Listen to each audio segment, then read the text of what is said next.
All right, welcome back to the Casey Adams Show. Today I am joined by Eisa Emami, a new friend of mine, and I'm very excited to have you on the show today, Eisa. Hi, how you doing? Doing great, man. Thanks so much for being here. I'm excited to be here, man. So you came in from Calgary, is that right? Calgary, Alberta. Yeah. Got it. And you're here in Los Angeles. Appreciate you being here.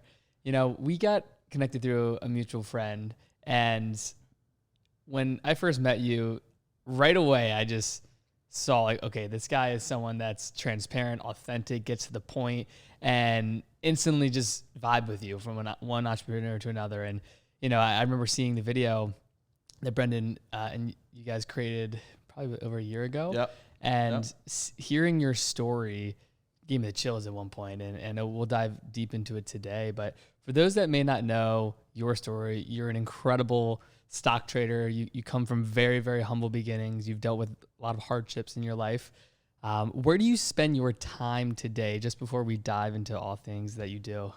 Where do I spend my time? Yeah, where do you spend your time today? What do your day-to-day look like? My day-to-day right now is probably as relaxed as it gets, man. It's a lot of it is spent doing what I love. And I always speak about this. Like you kind of don't want to ever retire from anything. You kind of just want to always be active in the things that you're passionate about, right? And for me, that's been flying airplanes, playing as a drummer or pro drummer around the world when I get opportunities to go and do that. Yep. And then, you know, side by side of trade, like I don't really trade full time anymore because as you get bigger, you know, bigger places, bigger capital, bigger investments, you know, diversification makes sense, and you want to start, you know, more so hedging your bets against the money you've got. So I like to spend more of my time just passing what I've done onto other people. And you know, I never preach it as this is what you have to do, but this is what I do. And if you want, listen, and maybe it'll help you as well. That's great. Yeah. When it comes to flying, so how often are you flying now? It depends. It really depends on how much I want to fly. Right now, as it stands, I fly as a captain on a 737 MAX up in Calgary, Alberta. Yeah, it's exciting. Yeah. So what's a 737 MAX for those that may not know? Yeah, so I mean, that was the one with the scandal. Remember the Boeing got shut down? That's the one I'm on right now. Wow. The issue's been fixed. Whoever needs to listen, it's been fixed. Yeah. But yeah, so yeah, it's a 189 passenger configuration. Flying all across North America, and we have appetite to go into Mexico soon. I think Hawaii soon as well. Wow. A little bit of Europe. So yeah, it's got a good range to it. It ticks the box for being in a disciplined environment, but also, you know, having the chance to also be part of leadership while learning and helping other people grow as well. Like it's a weird thing, right? Because everybody in that role in flying is also looking to grow into respective promotions as well. So there's a growth aspect to that day to day. Yeah. Wow. So commercial planes. So how long have you been doing that now? Well, dude, I started flying when I was 15, side by side of high school. Yeah, wow. So what am I, 33 now? So 18 years. I love all things aviation. Like one of my good friends, just best friends, he has a YouTube channel called JR Garage. Cool. And they made a spin-off of it called JR Aviation. And pretty much when I first met Jeff, I was 16, he was 17. He bought his first Lamborghini when he was in high school, completely self-made. And he's just been flipping cars over the past 10, 15 years since he was like 8 years old. And then they eventually flipped up into a plane. They got a Cessna or a Bonanza. I don't want to misspeak. But now they've been doing this a little bit, and they're in the process of getting their license. And my buddy Owen, he's like one of the youngest, I think he was the youngest Gulfstream pilot in the world at one point. And we flew on one of their planes from here to Arizona, and you know he's telling me everything about the cockpit and everything, and just all things aviation are so interesting to me. So I totally get why you fell in love at 15 and just went all into the commercial level. Yeah. It was actually, you know what, man, I fell in love with it when I was way younger too. I was 4.5, 5 years old. Wow. I knew I wanted to do it, right? It was like that. It's actually crazy you say that. I haven't really met too many people that are like at 4 years old, 5 years old, I saw something, I want to do that, I did it. Like, that's very rare. Well, the irony is at 4.5, 5, I didn't know that I wanted a lot of money in my life, but I knew I wanted to fly airplanes and play drums. Those two things were really important to me. I don't know, it's passion, just something about it. So yeah, I guess I'm a bit of a kid at heart still. I'm doing it. Yeah, totally. It's kind of cool. No, that's very cool. So drumming, talk to me about the drumming in your life. I know you were just recently on a tour, you said. Yep. Where did that passion stem from? Were your parents musical? Did they grow up playing instruments, or how did this come into your life? Yeah, good question. We had no musicians really that I know of in our family. So My mom, when we first went to Sweden, she was looking to find a way for me to sort of, how do I word this? Learn skills that Western kids have, right? Because we immigrated as Persian Turkish people into Sweden for the first time in my life, obviously in their lives. So they wanted me to sort of step away into a developed way of being, and her position was go and learn the keyboard. So she forced me to go and learn piano and keyboards, which I still play, but unofficially. Yeah. But I found that there was something about when I was picking up the rhythm and playing keyboards and piano that I was more interested in just the discipline of staying on beat, discipline on having a rhythm to how you play music. So I transitioned to pots and plates or whatever they say, right? And then I had a passion for just playing drums or just grabbing pens and going nuts on pots and pans, and that transitioned to my first mini little kit at 6 years old. It was like a little plastic kit you get from Toys R Us. Just jamming out to music, and here we are today. I mean, the story of how I got here with music too is also a little bit interesting, but it's all sort of interconnected. For sure. So that the music side, was that always consistent in your life from, gaining success, stock trading, and moving to Canada? Was drumming always a part of that journey, or did you ever take time off, or how did it build up to the point when now you're doing tours with people and a part of things that are obviously on the road and they need you and you're part of this team? A lot of it was right place, right time. I think there was. I don't even think there was definitely an element of luck. I think of being in the right place, because I started flying at 15, and then when I came into fully being licensed at 18 years of age, side by side of high school being graduated, nobody was hiring. Okay, so it was a 2008 financial crisis, right? So and you're leaving high school today. Yeah, so I'm done at 18, right? So the 2008 financial crisis, nobody's hiring pilots. The industry slowed down. Everything slowed down, right?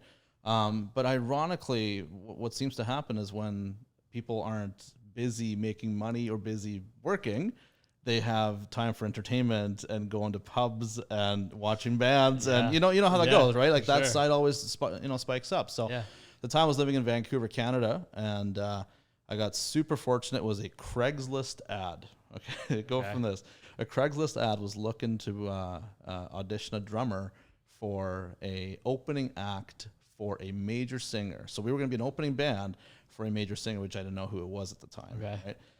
So I go and show up thinking I'm totally going to bomb this, right? Like, what are the odds I'm going to get the part? And it was so organic when I showed up. The guys, the name of the band was Kilmer Place. The guys were so just relaxed, chill. They let me be in my element. They kind of give me some pointers on, hey, we want you to play this part this way, that part that way.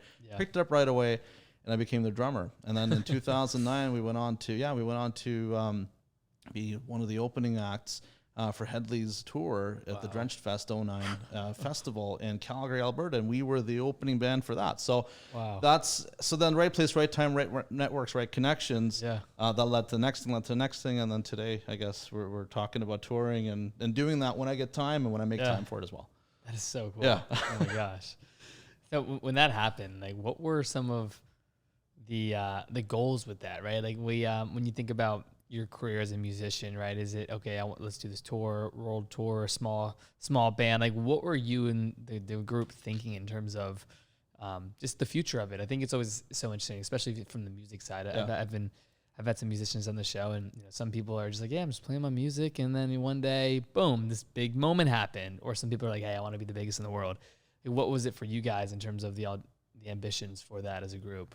I think the biggest thing for us was we wanted to speak the truth to what people were feeling at the time and expressing that through music, right? And this was 2009, you said. 2009. Yeah. So people have been decimated, right? And not that you need to sing about financial crises, but what it is you're speaking to the emotions, the feelings, the family causations that come from it, divorces, breakups, heartbreak, etc. Right? So we were pulling from a lot of inspiration from people around us, and it was just naturally coming into powerful music that was just getting attention, moving up. And it's funny as we get into our chat more, you'll probably find this out too, is I had a fork in the road with music and flying that came up shortly after we started getting buzz in Vancouver. Because if you dropped our band name in Vancouver, people knew who we were. That's so cool. They would show up to our shows because it was kind of a beginning for us. Yeah, and then when I got the chance to go flying, which happened in basically second quarter of 2009, I basically had a choice of fear or faith in my life. Do I just lead into the band thing that who knows if it's going to be the next thing for me, or do I go into the safe and secure thing, which was aviation? And that's where I leaned, which eventually brought about the stock trading in my life, because I learned some of the best lessons around trying to make safe decisions. Interesting. It's so interesting to hear you end on that point about safe decisions. And I'm curious, what does that mean as someone that got into stock trading, pilot, who has to be the safest, like that is the safest profession in the world. Yep. At least how I view it, in terms of you are literally handling lives, flying an object 30,000 feet in the air. Yeah. How does that correlate to the stock market and the thinking? I think that's a great topic to dive into. Yeah. I think it's, I'm going to try to, I think the right answer will come about in a roundabout way. So safety to me, okay, and a lot of times is ensuring that you're not bound by limitations that you're not aware of. So what I mean by that is you can train anything or anyone in a finite controlled environment, right? Yeah. And call that safe. Right? Yeah. This is safe, Sure. right? But put them outside of that environment, put them inside of that box that they're used to, and they are in a very uncomfortable environment, and they might perceive that it's not safe, even though it's still very safe, right? So one of the things that I've always been a very interested individual in is that, where truly does the limitation lie if you keep expanding knowledge and experience in the thing that you do? And if you keep getting more knowledgeable and understand as to the hows and the whys things work the way they do, then effectively where the boundaries of safety exist are going to be expanded like an elastic, right? Now I called it an elastic because you can't, you can't also disrespect the fact that there is a very real aspect to the decisions you make where reality can also, for lack of better terms, flounder if you don't make the right moves. So it's a weird answer, I know, but absolutely. I hope it's starting to sort of open up an interesting topic on very absolutely, go with this. Very much so. Yeah. So even to pivot a little bit, but stock trading, right? Like growing up, I think we could all say you're aware of the stock market, especially in the world of business, entrepreneurship. For you, what was it that led you to wanting to learn the stock market? Of course, being able to make money, but who were some? Like, did you have influential figures in your life that said, hey, go learn the stock market? Or were you just attracted to it through just studying and diving in yourself? Or how did that interest peak? And what led you to really diving deep and pursuing it as a, not only career, but a way to make money and provide for yourself? Yeah, so there's a little bit of a flashback, and I'll bring you forward to how I got there, right? So I lost my father our second week immigrating to Canada. So, sorry to hear that. 13 years old. I got to see what it looks like when a breadwinner passes away. And, the struggles that my mother and I had to effectively go through to make it, right? So remember when I said with the music thing, I made a decision out of safety to go down a safe and, predictable career as opposed to pursuing, the thing I really, really was loving and jiving with, right? I love aviation. But with aviation, what it was, man, is I went into it. And as much as I loved the day-to-day of it, flying airplanes, there was this toxic corporate mantra, like a old man's club almost, that if you're not a part of that, good luck. And it doesn't matter how good you are. It doesn't matter. You could be one of the best guys in the industry. I'm curious. So you're saying like pilots at the highest level, it's very closed off-ish. Correct. In a sense. It's a club, for lack of better terms, right? If you're in the club, you will get advances in this career, and you will get to the highest of levels in this career. And real quick, just to learn more about that, what does that mean in aviation? Is that longer routes, more consistent routes, different airlines? I think what it means is the best career spots are usually, I'm not going to say always, but most times than not, it is off the back of who you know and sort of what relationships you have. Of course. Right? Networking, and I will never say that's a bad thing, but that is very much what the industry is. Yeah. Now, alongside that, what the industry also is it's heavily bred by fear, right? Like they train pilots to effectively fear their own shadows. I'll give you an example of what I mean by that. When we make a decision, right, in our training, we're trained to question the very decision that we just made to make sure we have the best decision in 30 seconds from now, right? So it creates a constant mindset of skepticism. Now, imagine operating in that space and trying to be in an expansive mindset where you're trying to do things maybe a little bit better or introduce newer ideas that might be a little bit more, a bit of a change to how things used to be. You run into a lot of resistance, right? Absolutely. And I started seeing that from my personality style. As much as I love flying, I love the disciplines, and I love a lot of the old rules of why things are the way they are with flying.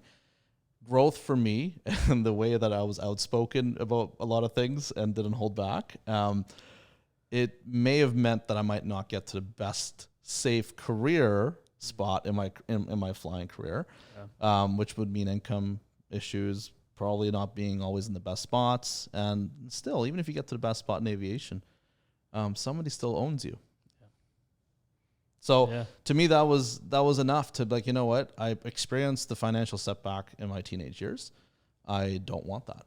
And I looked to where the wealthiest hang out, and with absolute consistency, it always came back to the stock market. Doesn't matter. Real estate, they're always still vested in the markets. So that's what brought me into the stock market. Got it. Absolutely. So what was the first step to pursuing that in terms of like you're seeing where, these wealthy people are hanging out, you want to get out of aviation. What does that mean for you in your journey? How old were you when you said, okay, I want to go learn this and I want to go commit to this? And what were some of the early beginnings of that in terms of, investing your own money? What was the strategy? What were you investing in? And how did that change over time? So, everything you hear is long-term holds, buy and, compound invest. Best basically interest rates over and over years is going to make you rich, right? So me thinking that that's the right way to go about it is I looked at the interest rates at the time. This is around 20 years old. So we're looking 2010, 2011, right? So I looked at the interest rates. I'm like, okay, a line of credit will cost me X amount. And it was less than what the average rate of return to market was, especially out of the 2008 financial crisis. So why don't I just, take a line of credit out from the bank? Because I have no money, right? I was starting out. And I'm just going to put it into long-term holds. And I did that. And, there was some success to it, but not life-changing money. Like the money was going to compound over 30, 40 years, right? Which to me is a really long runway to find out if you're going to make it. And probably if you go back and look at 2011, 12, it was sort of around the same time where instant gratification was also very much on the rise, as we see now in 2023, as you and I are talking, this is now the thing, right? So there was probably an element of that where I'm like, you know what, this isn't good enough, right? And I wanna have faster results. So then I said, you know what, let's put the long-term holds aside, and I'm gonna go and trade. And with trading, I was naively of the belief that if I just draw some lines on charts and just, what you read in books, right? Literally, like, if you read most of these Trading for Dummies books, that's what it is. Draw lines, patterns this, patterns that. I thought that was going to be my pathway to being rich. And it was naive. And I found out later on, as I almost blew through most of my credit line, that was not the way this was going to work. So that's how I got started. Wow. Yeah. So how long was it for you before you really experienced that first win trading? And because obviously you still always have ups and downs as an experienced trader, I'm sure. But for you, when was that moment? And maybe it wasn't a moment, but was there anything that you can reflect on and think, wow, like it was that time that I had this win that gave me the confidence that I was moving in the right direction? Or how did that look in your life? Yeah, no, it's a really good question. So what it was is it was in the beginning when I started, I got really lucky. Right. So like I put my money in, this is 2012 roughly. So it was effortless. And the patterns, they worked. Everyone's a genius in the lines worked. Right. And the lines worked. So I followed the lines, for lack of better terms. And then I got decimated thereafter. And it was in the decimation where I was like, what happened? And then you start doubting yourself. Was it luck? This is the standard rhetoric that most people go through when they dabble, not knowing what they're doing. Yeah, absolutely. That's incredible. So as you're learning this trade, I remember you saying like 4 or 5 years, and it's throughout that process, were you still flying, or was that completely shut off? No, I was flying. Okay. So this is, so you got to look at this. The good thing with flying is you could pick PM, AM schedules usually, right? So I would try to pick, the PM schedules so I could wake up in the morning and trade, right? Feel cool. I don't know what it was, right? And it was naive. I will still call it naive, and we'll get into why later on, I'm sure. But yeah, I would try to pick the PM routes so I could work, show up to work around 4 p.m., 5 p.m. Eastern equivalent, and have had all this time to, make my own fortune, I guess, before that. Yeah. Why was that naive? It sounds like a good idea. You fly at night, you're trading all day, right? Yeah, I think where it's naive is the concept to think that I had actually believed that, some indicators or drawing lines, for lack of better terms, color painting charts was a secret to success. And it wasn't until later on where I learned, when I understood that I'm being naive and I have to actually learn how this works, where I started seeing it for what it is and seeing why, 95%, that's the stat, right? Why people get wiped out, and understanding and getting obsessed about that and learning the behind the scenes more, which is what led to the success. Got it. Yeah. So for people that are just, let's say, getting in the market today, what is that, right? When you say understanding behind the scenes and really getting a grasp on the market, what are some key tips that you could reference from the knowledge you've gained over the years of being a trader that you would want to, of course, this isn't financial advice, but when it comes to just your personal experience, what have you learned throughout these years that you believe have given you an edge and have actually made you confident as an investor? Yeah. I'll start with a very philosophical thing, and then we'll dive into more details. So what I want everyone to understand is that if 90%, which is the stat, of people consistently blow their account when they self-direct money, there's a beautiful consistency in that, isn't there? So there is a consistency in why that is. So if just on a philosophical level, we can just speak, if you get obsessed about why that is, you're in the winning side, right? So don't say the market's rigged. Don't actually put that into your mindset and believe it and lock it down. Understand why the market moves the way it does, right? So if the why is answered, thereby comes the success. So that's the first thing I'll say is have the courage to actually ask that question and go after it. The second thing is you need to understand who owns the stock market. And it comes down to institutions. These are what they're called market makers, right? So these market makers, they own inventory of stock, right? And when you own an inventory of stock, you effectively control what happens to the price of that, because you can create emotions in people. Think about the absolute basics of money. People will run for anything money related, right? They will hustle for money, right? So if we can create an emotion in you to make you think that you're going to make money, then you're going to put your money in at the absolute wrong time. Yeah. And then as the market maker, I've got an order flow ready right behind that to take you out and move on without you, right? Yeah. So to the upside or downside, honestly, right? Yeah. So you got to get really, really good at understanding market makers, why they do what they do, how they think, and what risks and liabilities they incur by owning stock as well. Yeah. And then once you get good at that and you understand how that works, it really comes down to, my favorite personally is I love getting into SEC legal filings, right? Now, this isn't exciting by any means, but I think making money at a high level, at any level, you need to be good at the details, right? Yeah. So the SEC filings, these are required filings by public companies. They have to disclose what they're up to. And you'd be surprised that most of the, money activity that people, they put their money into these stocks that are just the penny stocks, $5, $10, $15 stocks, with the hopes of it being worth $400 or $500 a share one day. Yeah. The amount of honest, absolute truth that these companies put out that this company likely is going to fail is next level, but it goes blindsided because nobody wants to do that. Yeah, exactly. Nobody wants to do unpopular work, right? Yeah.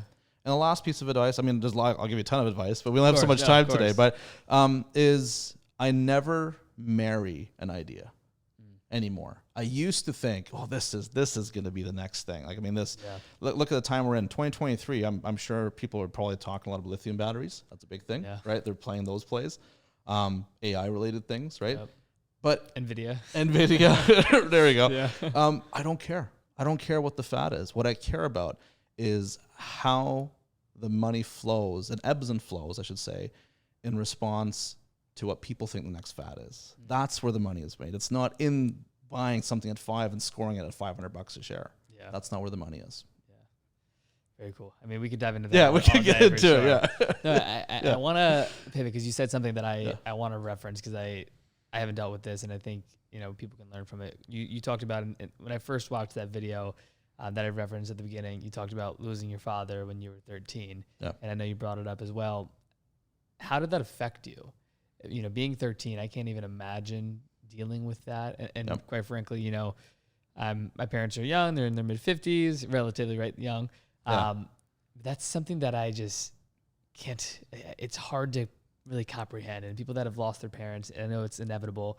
I always learn personally through that experience. So, however in depth you want to go, but I'm just so curious to know how that impacted you. Being 13, you're stepping into this role as a man, and you're really having to grow up quickly as a young man. So, take us back to that time in your life and how that affected you. Yeah.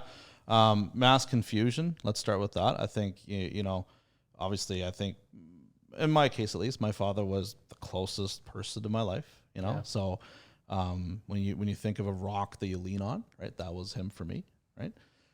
So to lose that, it kind of shocked me to the effect of how is this even possible? How can such a thing be at such a young age? Because I was conscious enough to know that this is really early. This shouldn't have happened because he was only 44 too. Wow. So on top of that, right? So that was the first thing. The second thing that happened and affected, I think, me was as you would expect any teenager or probably any human being is with pain, my immediate response was escape. I don't want to deal with it. I don't want to go through that pain, right? And the problem with that, and it's something that, finally now at this point in my life I'm working on, is for me, my escape became just eating food like crazy, man. That was my escape, right? For some kids, it might be alcohol, it might be something else, right? And so what ended up happening is I ended up getting extremely unhealthy as a result of that, right? Because I wasn't willing to deal with the pain. Stubbornly, don't want to accept the fact that it's really happened, right? So what ended up happening, though, is when I started seeing the fact that, okay, putting effort into my music career and flying career led to such fast successes. There was almost I don't even know where this was communicated to me. Was it intrinsically? Was it? I don't know what it was, but it's hey, so if you put effort into what you do in life, you might actually have a shot at this, regardless of your dad not being around, right, and not showing you the ropes, right? So yeah, it opened up a completely different relationship with life and learning to believe that things maybe do happen for a reason, and the reasons are actually ironically masked as gifts to get you to hustle and get going and achieve your triumphs in life, So I will always look at my father's passing as the catalyst as to why I'm sitting today. Wow.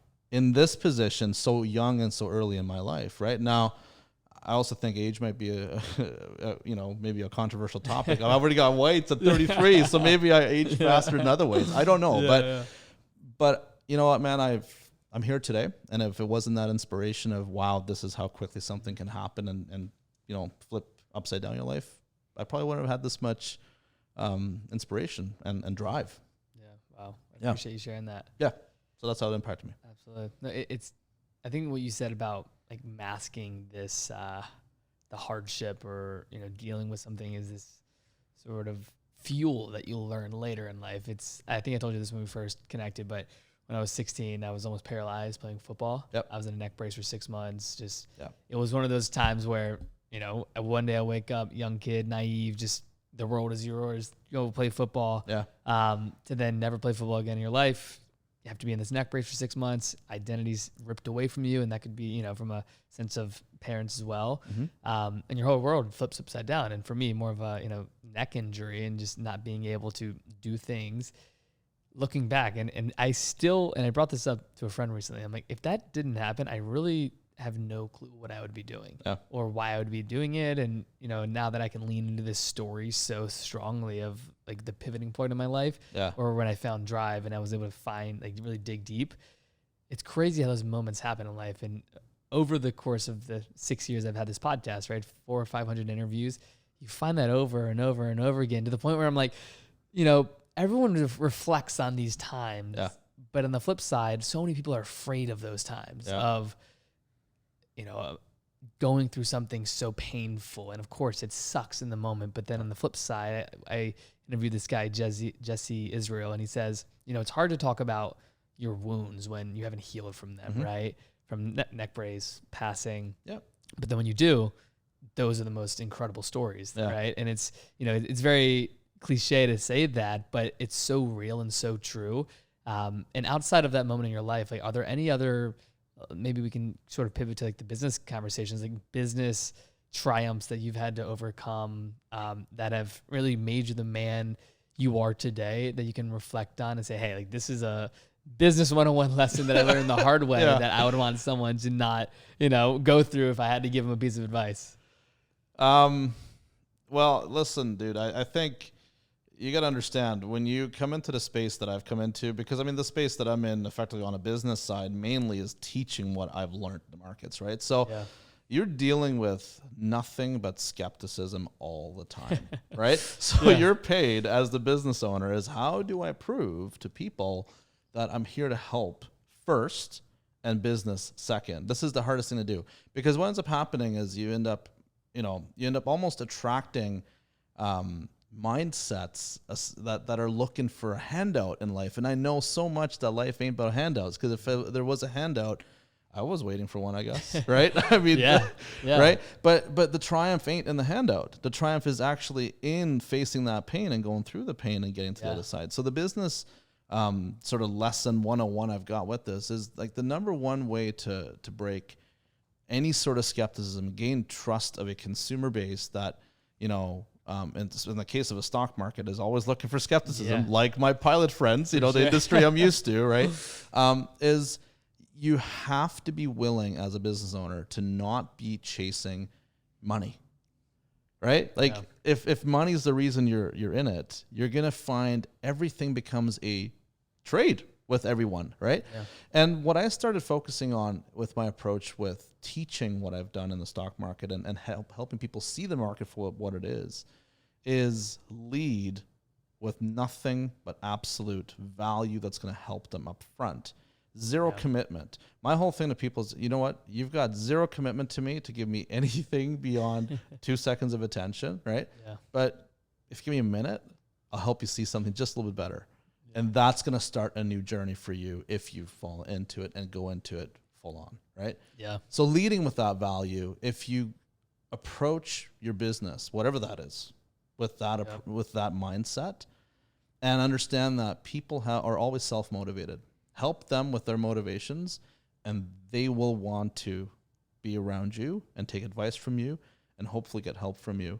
And if you have the solution for the specific problem they've got, then off you go. It's a perfect match. They already trust you because they know that you've got what it is. And if I can just expand for a minute on this thing, one of the things, like in my program, when we help people learn the stock market, one of the things we lead with is we say, listen, you can't even buy anything. There's nothing for you to buy. You have about 15 hours of free material that you have to get through. You have to get through it because you need to see that you can do this. Yeah. Put aside all the claims out there of what's possible. Let's just forget about that for a second. Can you see what Eisa sees, right? Can you learn that? Because if you can see it, then you now have the belief that this is something viable that you can go after, right? And we do it intentionally for free because I want you to see that there is a path in front of you here if you are willing to put in the work.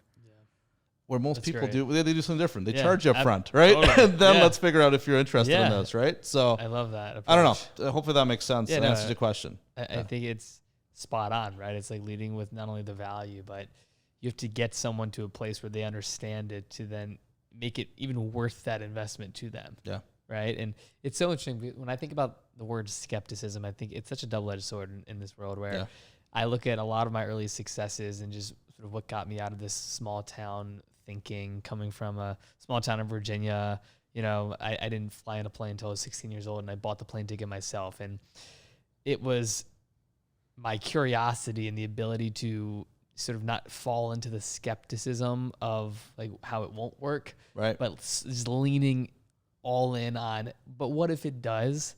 And I think of course that can bite you, and things can go wrong in all aspects of business. But when I reflect on my journey, 15, 16, it's the unknown that is so exciting, which, I always talk about this idea of leaning into your curiosity. And when I interviewed Larry King, that was one of the lessons that he tried to instill throughout his entire life, is just remain curious in every conversation, right? He talks about this idea of being a listener. Yeah. And he says, I've never learned anything while I was talking. Yeah. And I think some of the early days when I was sitting in my bedroom on my neck brace, just looking at my phone, falling into these different rabbit holes on YouTube, it was that curiosity that I could have been a skeptic. Oh, young kid, naive. Oh, like, no, I'm not going to click on that ad. Yeah. No, I'm not going to buy a book that this guy tells me to do. Why would I do that? And those are the people that actually are just digging themselves a hole. And to be able to see it from the other side, you have to fail forward. Yeah.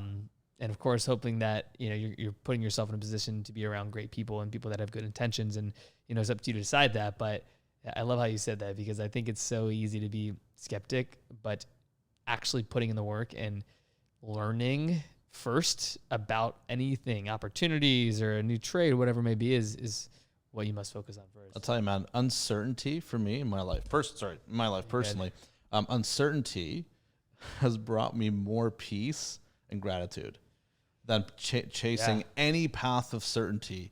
I'm telling you this. This is like, it's a weird oxymoron when you think about it, because you'd think that, again, we'll go back to that safety thing, that the right thing to do is the safe thing, right? But the safety is only a figment of your illusion and what you think is possible. Yeah. So skepticism is in that thing, because it's only what you think is possible. It ain't what reality is. It's just what you think is possible, right? Yeah. So it's kind of a challenge, I think, in a way, to have the guts to go into an uncertain path. And ironically, any of the business moguls and networks I have in my life today, you talk to any one of them who's made it, and they're seriously made it, and they're way more successful than I am because of the way that they've developed, right? Yeah. It's always two paths of uncertainty. Never was it a certain path. Yeah. It's epic. Absolutely.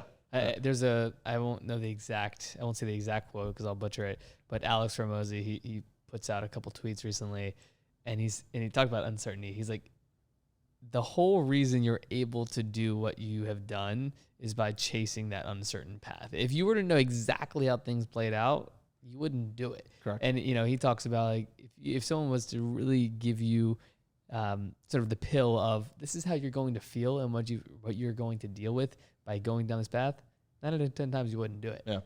It's that uncertainty that allows you to be so naive to believe it's possible. And that goes from, I remember talking with Mark Randolph, the founder of Netflix, and, they're putting DVDs, you pick them up at the box, and just thinking that this behemoth blockbuster could have bought them for $50 million. And, they're like, this is never going to work. And what do you mean? We have the biggest conglomerate of DVDs. You come in here with the biggest in the world. It's that naive focus as an early stage founder that just gives you the edge. Yep. Because you don't know what's going to happen, but you have so much self-belief that you're pursuing it with that uncertainty in mind, which is a beautiful thing. 100%.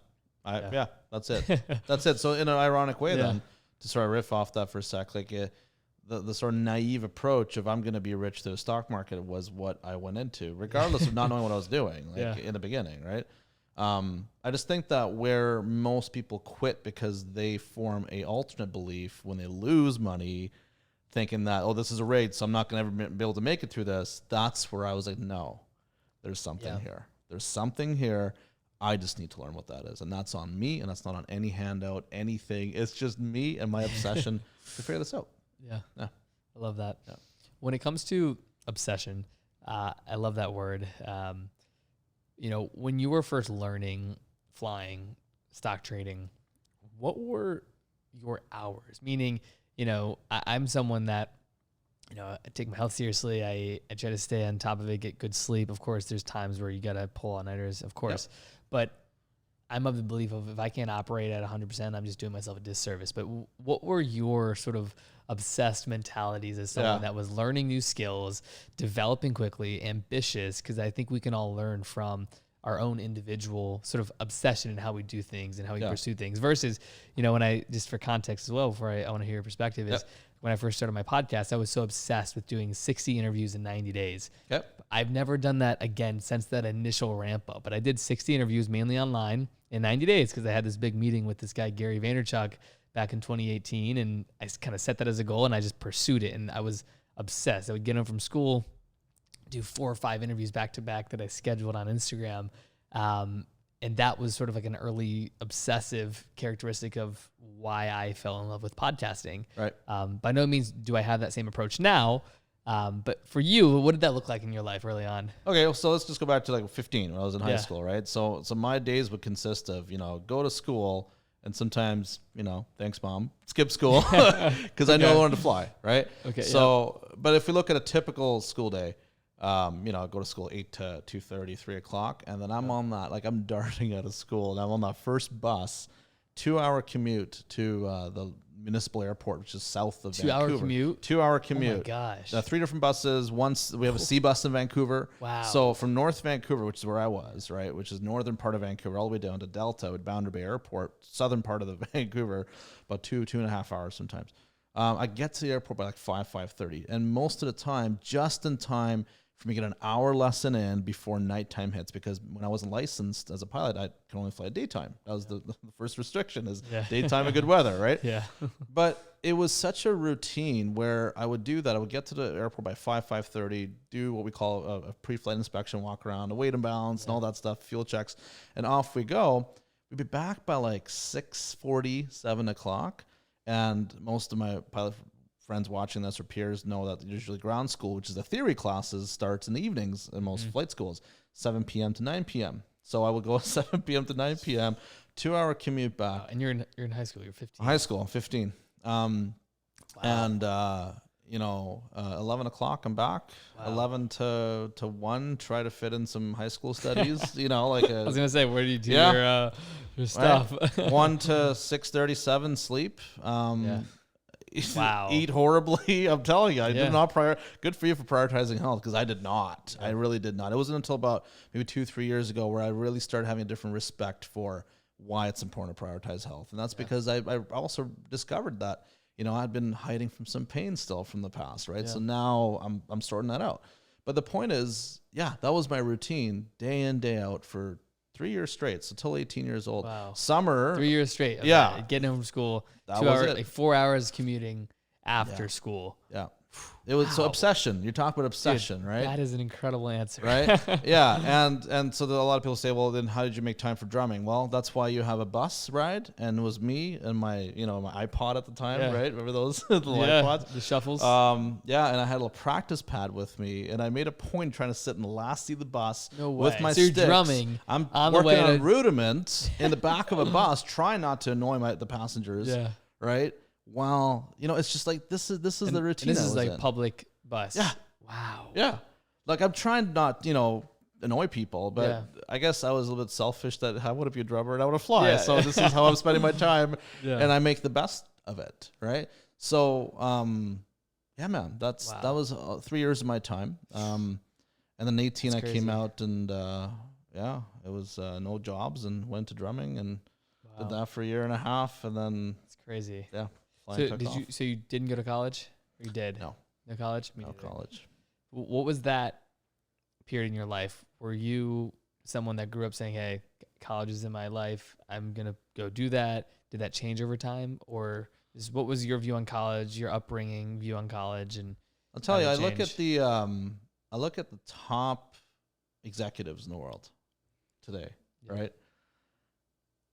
And they still have a boss, and their boss is the board of directors. Right? So the highest of levels in the college path is a network that will just help you get a job. That ain't independence to me. So that wasn't the answer for me. And you knew, and that's how you thought about it early on? Yeah. So I didn't, when you say board of directors, companies, you were familiar with this sort of business Yeah. conversation tell you why. early on in your career? Yeah. How was that? Yeah. So my mom, one of the very fortunate, and I love her to death for this, things in my life was that my mom, she had a master's in economics and accounting. Well, so just to pause you, opposite of this point of view. Right. Yeah. Okay. Yeah. So yeah. totally like, schooled up, Yeah. and her narrative was go to school. Yeah. You don't want it. Right. So that, but what it was though, is she was so smart at this stuff, but applying it into business, right? It was always me helping her applying it so she could shape her own company. And she went on to create a beautiful company in the accounting and wealth management space. But as a result of the help, and I don't know what I brought. I can't even tell you where this intelligence comes from. Is it paying attention? Is it observant person? But I would help her with, I think you should do this. I think you should do that. And then she would sort of massage her company. And then it went to create a really good stream of income for us to finally recover from the setback of my father passing. But to answer your question, yeah, I totally grew up in the place of go to college and university, and I just didn't believe in it. Wow. Was that something like your mom wanted you to go and it was upsetting that you didn't, or was she on board with your thinking? Well, I don't know. I actually never asked her about this, but I think at the time she was worried that I was going to do something that wasn't safe, right? That wasn't what she knew. Yeah, right. Absolutely. But when she saw, I think, the level of obsession associated with, I've got this 15, 16-year-old kid that's in the back of a bus rudimenting it. Playing drums, right, 2 like, hours to a practice pad. Yeah. Like, and she's letting you, and I asked this because I'm reflecting on so many memories in my life where at this point you're in high school, your mom's letting you take this bus 2 hours. Yeah. She knows you're playing drums on the way to go fly, and she's on board with that. Yeah. Was there a level of convincing that had to take place for you to get to that point, or was she open where it's like, hey, do your thing, and I know you are passionate about this? Man, it never actually came up. I don't know. It was as if I wasn't really a troublemaker or anything like that. I don't know, maybe a good compass in my head, so I knew what I was doing, and stranger danger maybe somewhat. And I don't know. We had been through so much by that time at 15. Yeah, that it was like you're almost a young man. Yeah. So I think there was an element of trust that, hey, this is what you're doing, so go ahead. And she was working late hours, so she couldn't really do anything for me in the sense of transportation. It's interesting to reflect on, because I remember being 15 specifically, and that's really when I started immersing myself in this whole world of business and entrepreneurship, and reading all these books on biographies and learning just how to think about money in the world. And for me, it was 9th grade, freshman year. I'm playing lacrosse. I'm playing football. My goal / dream at that time is, how can I play lacrosse at the University of Virginia, UVA? That's my goal. And then boom, going into sophomore year summer, get injured playing football. Going into sophomore year, I'm in this literally neck brace at school for 6 weeks. It was like the last week of summer that I got injured. And through that 6-week period, I'm getting home from school, immersing myself in just nothing but schoolwork, just all things business, marketing, social media, just learning and just immersing myself in that world, being obsessed. And then by the probably midway through sophomore year, I remember telling my mom, like, oh, definitely not going to college. I'm like resenting it. I'm telling, rich dad, poor dad, just bringing all these sort of facts and the knowledge that I'm reading in these books. And I remember there was this sense of like, what is this? He's just having a phase, whatever it is. And then it's through that committed action that your parents start to see, like, oh my God, this guy is not stopping. He's, so it got to the point where I was invited myself, found opportunities online where this young kid, who's now is a good friend of mine, Caleb Maddox, he was 14 at the time, which is crazy to think on. I was 15. And this guy, Caleb, he was written 7 books by then. He spoke on stage with Tony Robbins. He's 14. His dad is an incredible father. It's just like really brought him up in a great environment. Yep. And he was speaking at an event in San Diego. And long story short, I end up getting invited to speak at this event. Caleb and I connect on social. He's like, hey, you should come out to speak at this event. It's this young entrepreneurial panel. I don't know what panels are, public speaking. It's a fear of mine, but I'm excited for an opportunity. Yeah. And being someone that has never been to California, my parents haven't flown on a plane in almost 30 years since their honeymoon. I asked my parents, like, hey, can I go to San Diego, on a Friday afternoon during school to go speak at this event? No, right? Like, You're a lot of, I believe, your parents are sharing their own thoughts on you, and they try to protect you, right? They want to play it safe. And I remember I go upstairs and I I just buy the plane tickets. Like pretty much all the money I had, I was doing some marketing, closing some deals with like local businesses to do their Facebook or Instagram management. Yeah. I go upstairs, I buy a plane ticket for my dad and I, and I'm like, we're going. I bought the tickets. And that was a catalyst for them to not only say yes, but I remember like that year and a half of convincing my parents through my actions that they were finally on board with, go do your thing. Yeah. And then I remember going into junior and then senior year. Senior year, I think I took 3 classes. I missed 80 something days of high school. I'm going to New York and Miami and LA and all these different events, doing podcasts, like starting my marketing agency, and just never looked back. And I think just that level of, for lack of a better term, like delusional optimism is what I leaned into. And that's what created that path. But to the point of, and similar to you, right? It's like I grew up in an environment where I was taking AP classes freshman year and I was going to go to college, and it was just that understanding, as you said, board member, the level of freedom, it's capped, just set me down a different path. So I just want to share that with you. And I think it's just totally relatable to that thinking that you had and how a lot of young people nowadays are sort of understanding the world and what are the opportunities and what's actually worth my time. Yeah. So I think it's important that I speak to the safety thing that I keep referencing, right? Because I don't want it to be misunderstood as this is just a guy that's just destructively doing anything and anything at whatever cost. No, I think safety is how our brains operate, right? Like you don't accelerate to a red light. Right? It's just you don't, because there's sort of lines and connectivity in your brain that's not what you're supposed to do, right? Just as you don't stop on the brakes towards a green light, right? So there's these things that we don't want to get rear-ended on a green light. We're stomping on brakes. We don't want to get hit in a intersection by accelerating through a red light, right? So then what's possible? So then here's where I want to sort of open up an alternate reality. Let's just call it that, right? Let's say that red light, right, is in the middle of a farm field, just for ironic purposes. I'm trying to paint something completely different, a completely different environment. Is that red light, does that mean anything anymore? No, it doesn't. So my thing is that the lines of safety are only as a direct relationship to the environment that it's being played in, which comes back to the flying an airplane. I'm not going to go take my passengers upside down. That ain't safe, right? Because the environment of that is going to likely cause some serious issues to the body of the aircraft, right? Yeah. But if I do the same thing up at space, we have no issues, do we? Nope. Right. So it all comes down to the environment. So the whole thing I'm getting at, the stock market's the same thing. The lines that people draw for safety and profit taking and this and that, it's only going to work if you're in the correct environment. Yeah. So it's all as a result of that environment, what safety truly actually is. It ain't this blanket rule that we all use. I love that perspective. Yeah.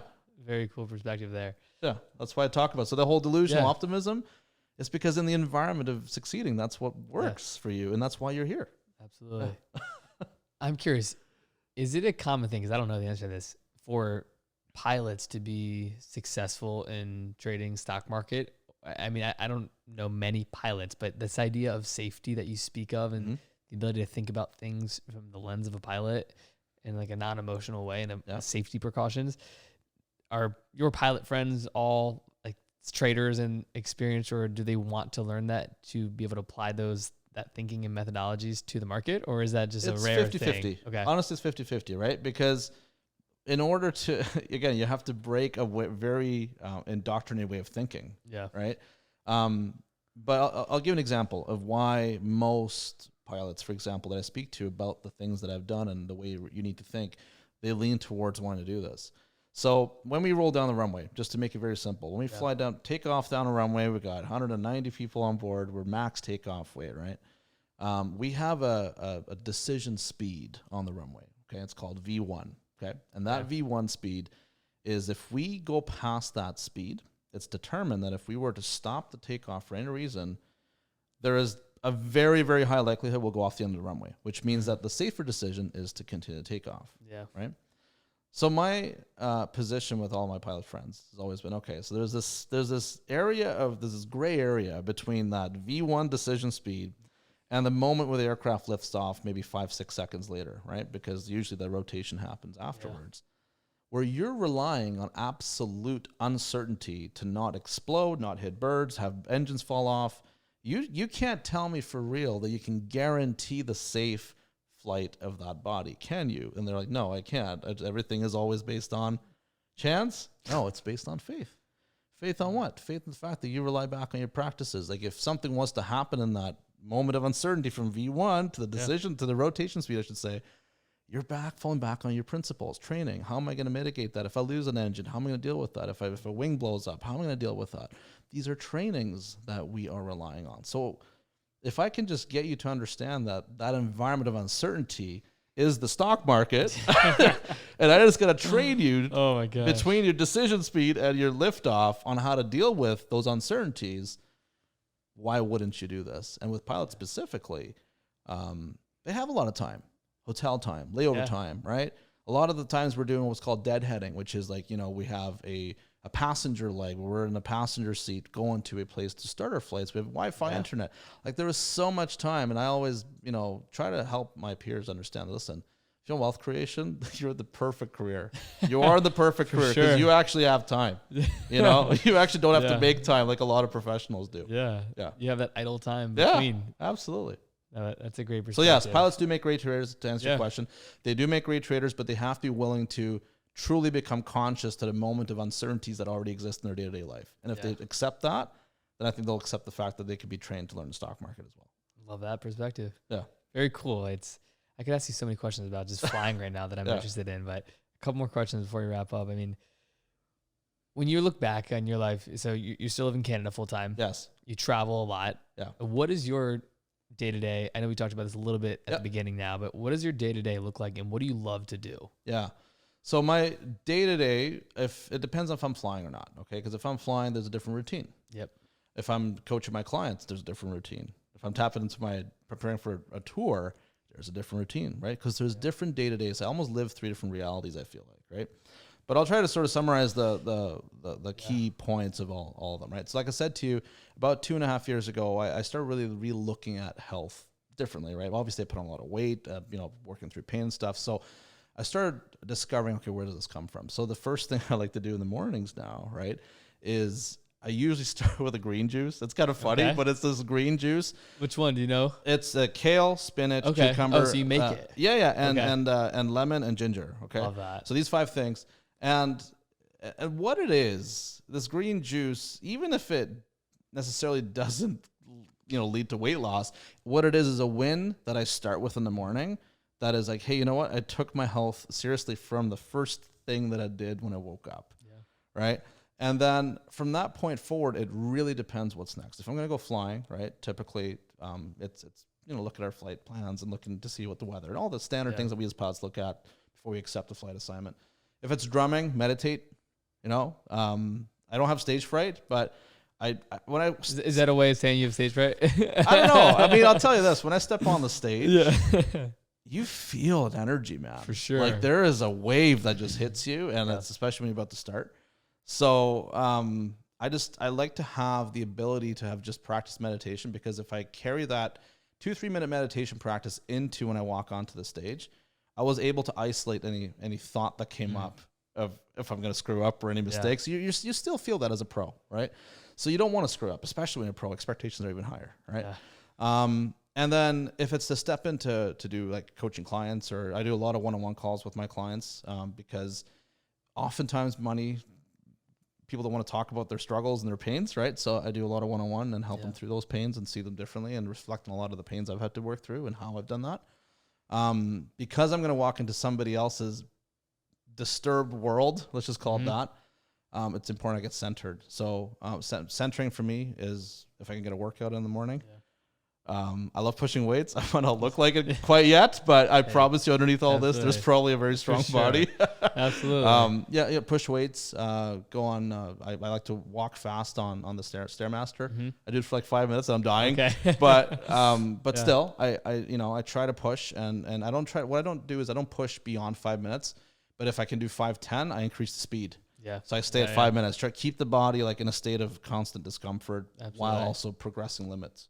Love that. Those are my routines. Randomly. I love that. No, that's great. I think like that the meditative side of that, has that always been a practice, or like when did you start adopting that when it comes to like whether that's before calls, before the stage, and what does that time do for you if you had to really pin it?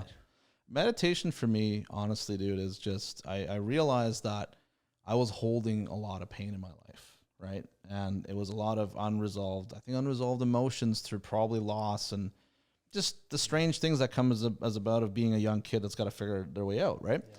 So once I realized the power of meditation and how you can like observe a thought and not react to that thought, just the basics of that, it really flipped everything around for me. And with everything, like even to the point of like, food cravings, that's a thought. That's it. There's nothing more than a thought, right? It might be a feeling in your stomach and stuff, but you have the power to not react to that thought, right? So once I start taking health more seriously in my life and, turning things around, for lack of better terms, right? I'm still not done, but turning things around, meditation became an important part of it. That's awesome. Yeah. Do you follow any meditation practice or like use any apps or guided meditations or? No, all I do literally it's super simple. I'm all about keeping it super simple, man. Okay. I literally just envision an empty box, and any thought that tries to, come in my mind, I envision that as a circle that's trying to enter the box, and I just bounce it off the box. And I'm just focusing on that black box. That's it. There's nothing else. And sometimes I hold the fingers just for the heart rate to feel it, to kind of feel the pulse of being alive, but that's it, man. That's great. I love that. Well, one more question before we wrap up. Sure. Here. Just reflecting on your journey. I mean, first of all, for this being your first podcast, this has been absolutely incredible. So epic. Thanks. I've learned so much from you, and I know the audience has as well. But if you were to go back and give your younger self a piece of advice, life, business, both, what would that advice be and why? Okay. The number one advice is if you've got a vision, it's yours. Keep it sacred, work on it, and don't stop till you have it. Why? Because I think that our imagination is almost our gift, right? To pursue the thing that makes sense to us, right? It doesn't have to make sense to your parents. It doesn't have to make sense to your friends. It doesn't have to make sense to anybody else, right? But if it makes sense to you, go after it. I love that. Because that's what I did. For me, that was literally trading, flying, playing music. And nobody believed in that in the beginning, right? Right? Yeah. But here I am, and that's it. That's incredible. Yeah. Well, Eisa, thank you so much for coming on today. Before we wrap up here, I want to give you the opportunity. Where is the best place for everyone listening or watching to follow you, to stay connected with you, and just to be a part of your journey? You bet. One of a few places on Instagram, it's at the real Eisa Emami, right? On Facebook, it's facebook.com/Eisa Emami.